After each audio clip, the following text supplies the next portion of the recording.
皆さんこんにちは、タサン島です。今日は前回作った、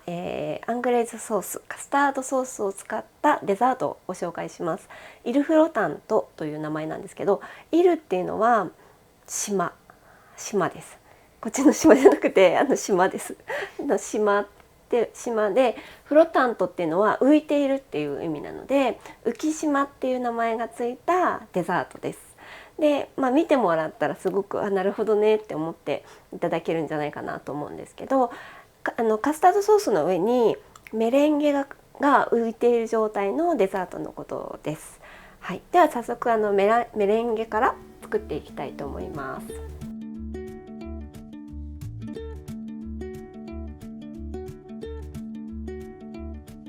でこの前の、3個分で作った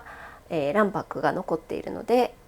はい、このままこの3個分の卵白で使って泡立てていきます。ボウルは卵白が油分がついていると泡立たなくなってしまうので、しっかりきれいに洗った状態で乾いた布巾でちゃんと拭いてあるものを使います。で卵白3個分入りました。で今日泡立て器で泡立てていくので、普通に泡立ててミキサーで泡立てる時もそうなんですけど、最初はやっぱり最初からお砂糖を入れちゃうと重たくなっちゃって泡立たなくなっちゃうので、ちょっとこうシャンプーとか石鹸とかが泡立てたぐらいの泡になるまでお砂糖を入れるのは待ってください。卵白1個分に対して 10g ぐらいのお砂糖があれば十分だと思うので、今日は3個分なんで 30g の大さじ2杯分ぐらいのお砂糖を途中で入れていきます。では泡立てていきます。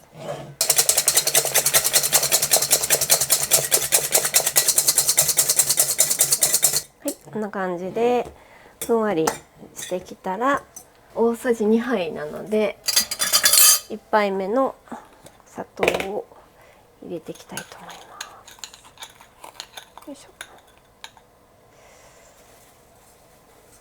はい、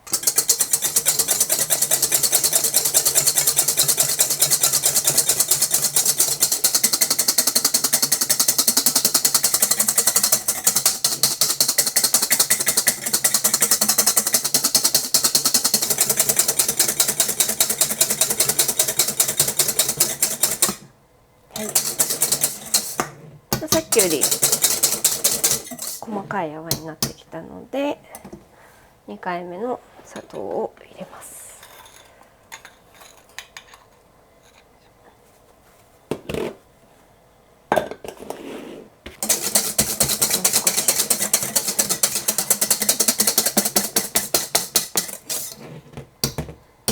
はい、こんな感じで角が立つぐらいまで泡立てます。そしたら大きいお皿を用意していただいて、耐熱のお皿がいいかなと思うんですけど、電子レンジで今日は火を通していきます。大きめのスプーンで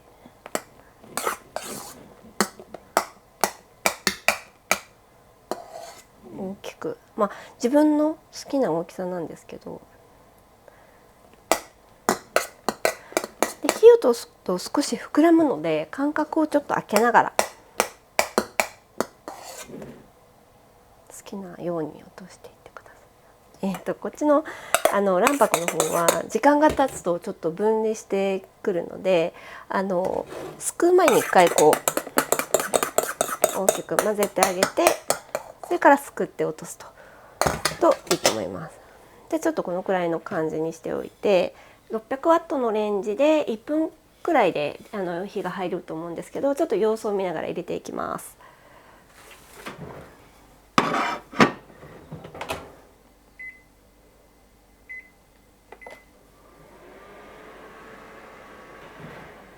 はい、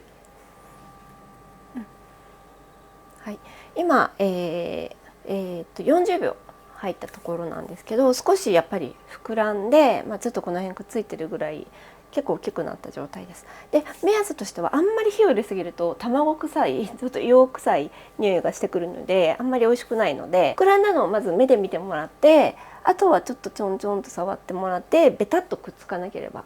少しはちょっとつきますけど、べったりこっちを触った時みたいにベタッとはくっつかないので、それを目安にあと弾力もあります。なのでそれで40秒から1分ぐらいの間でだいたい入ると思うんですけど、量とかレンジの火の入り方っていうか当たり方、レンジの強さとかによって少し差があるかもしれないです。じゃあこれを火が入ったら、一旦ふんわりラップをして冷蔵庫で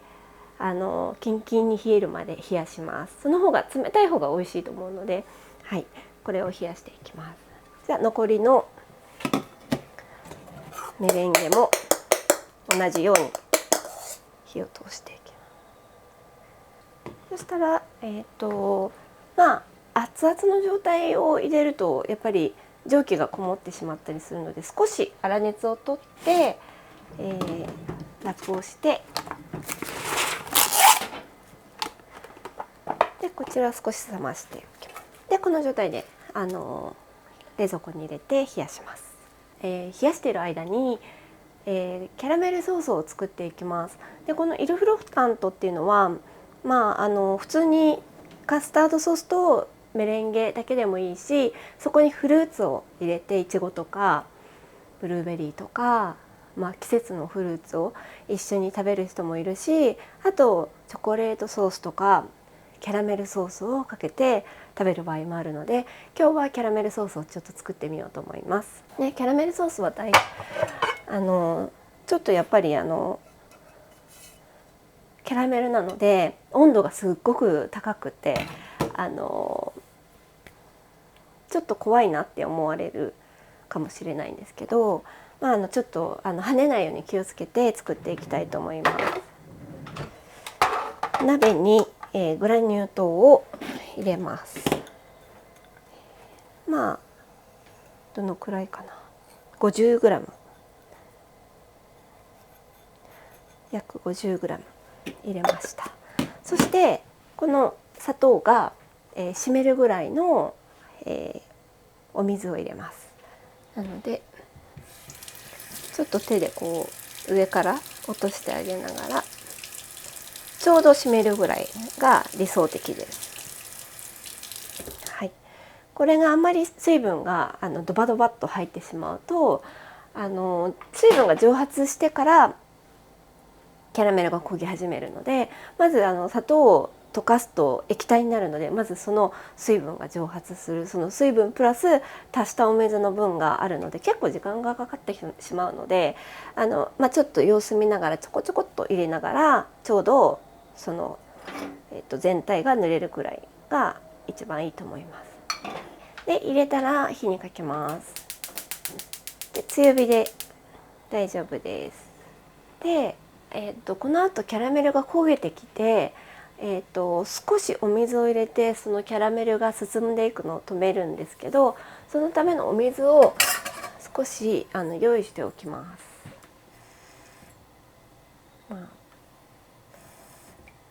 量でいうと 50cc ぐらい用意しておきます。当然キャラメルが、冷えて固まるとカチッコチになるので、それを今のお水を足して、とろっとした状態にするっていうイメージです。ちょっと強すぎるので少し弱くしますね。強めの中火ぐらいでこのまま触らず、あんまり鍋をこう動かしたりすると鍋肌に砂糖水がついて鍋肌に残ってしまうと、そこから焦げが始まっちゃって、結局すごい焦げ臭い感じのキャラメルになったりするので、なるべく触らず焦げるまで放置しておいていいので、水分があるうちは音がしてるので、この音を聞きながら注意深くチェックしておいてください。でだんだんこの音がなくなって泡も今ポコポコなっているのがやっぱり水分が飛ぶと泡がこうなくなってくるので、そういうのを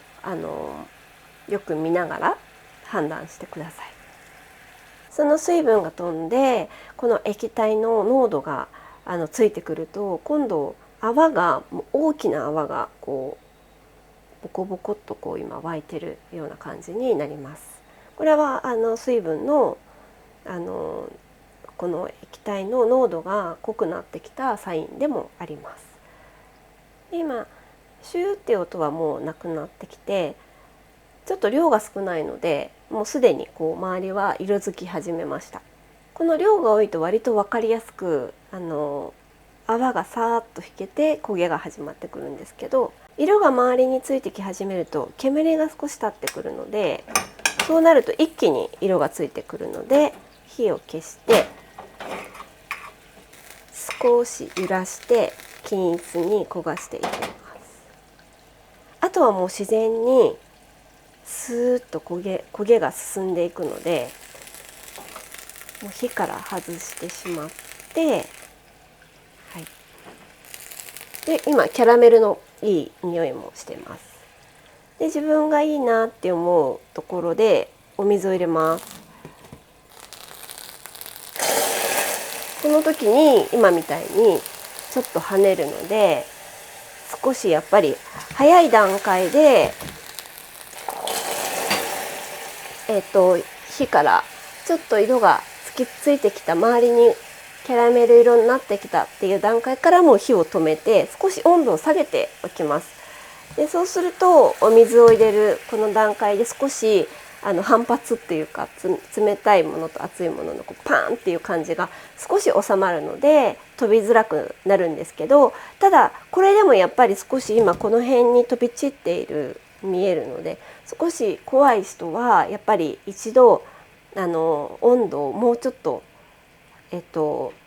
下げてお水を入れる方がいいんですけど、で今お水を入れたのでそこの方にはちょっとキャラメル残ってますので、これ今度濃度を見ながらでしっかり鍋底についたキャラメルを溶かすようにして、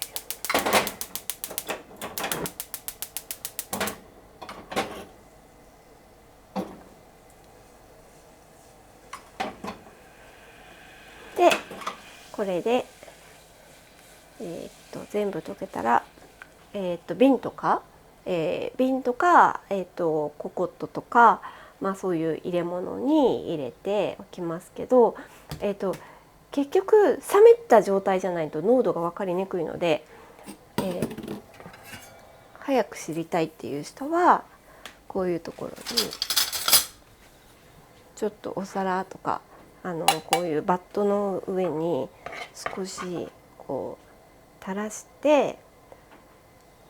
冷まして濃度を見ます。理想的なのは、とろっていうクリーム状なんですけども、緩すぎるとメレンゲからこうダーッと落ちてしまってあんまり乗っかってこないので、とろみがあるんですけどもしっかりねっちりとした感じの濃度のある状態、飴状なんですけど、そういう状態が理想です。でもし、作ってみてシャバシャバだったなと思った場合は煮詰めて濃度をまた濃くしてもらって、濃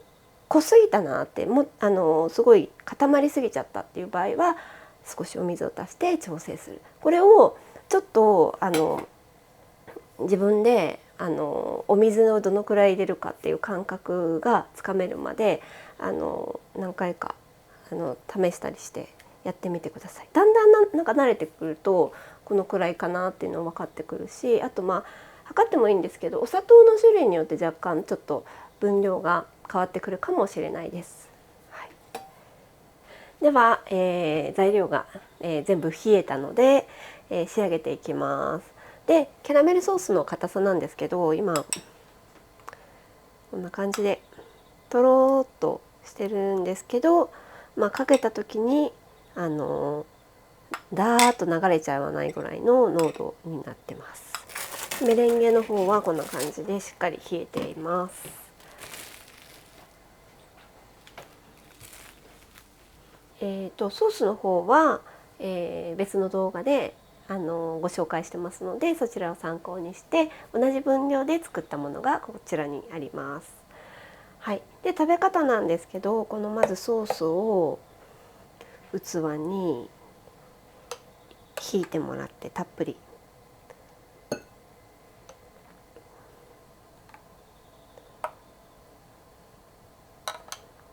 はい、